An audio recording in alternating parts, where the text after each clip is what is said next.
I've been asked to comment on the presentations of Efraim Palvanov, which have become quite popular, I understand. And someone asked me to express my opinion about these presentations. I've seen a few of them, and I've heard a recording of a conversation that he's had, and I highly recommend that people stay away from his presentations. First of all, he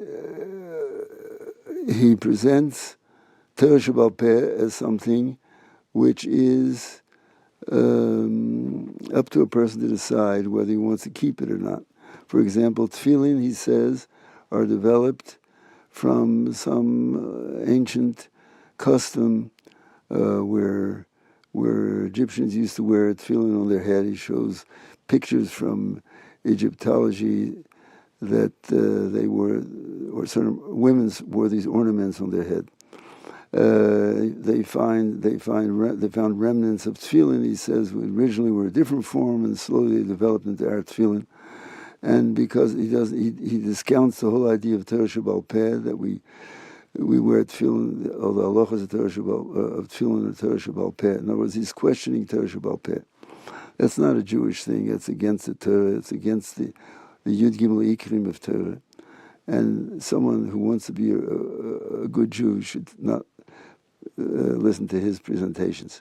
He's a very fascinating speaker. He makes an impression that he's a very learned person. He brings sources from all over and Gemaras and quotes. Of course, these things are really accessible to anyone who has a good computer. And they're meaningless. The sources that he brings are meaningless. But he derives from these sources by selective citations, conclusions which are against halacha. For example, he has a whole presentation about wasting seed, which he says is mutter, because he brings different sources. He starts with all sources in the Talmud and the Torah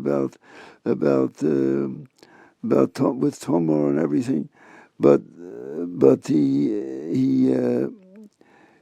neglects to say that the halacha is that it's osur, and the sources that he brings are flimsy, worthless, don't say anything about what he concludes that wasting seed is mutter.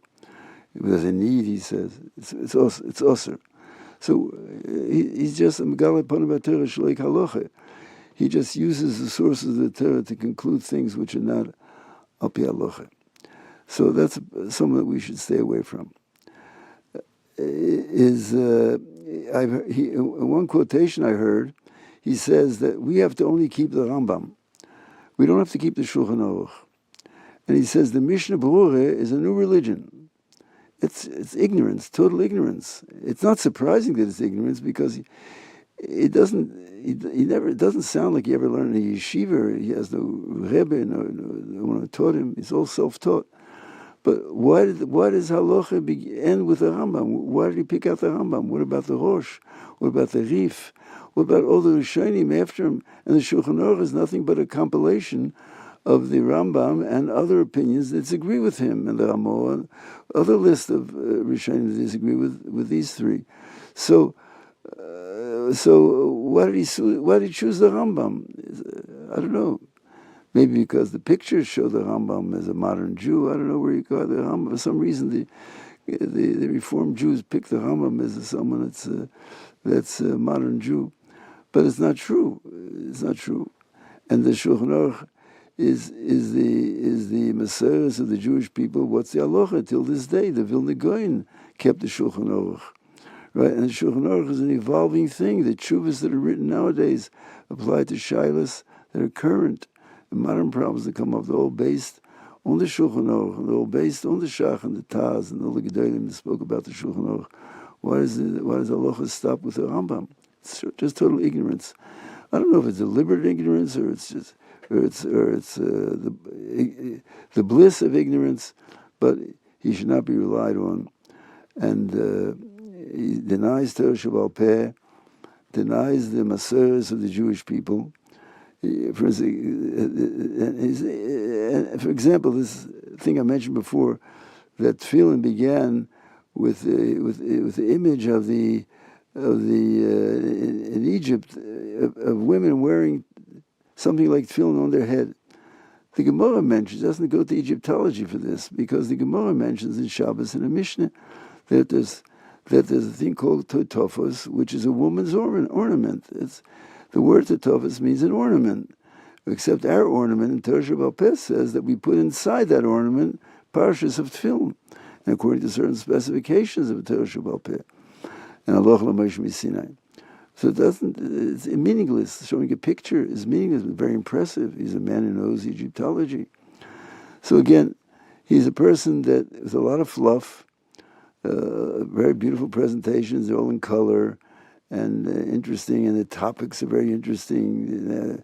They have sometimes pornographic pictures accompanying his presentations to attract the public.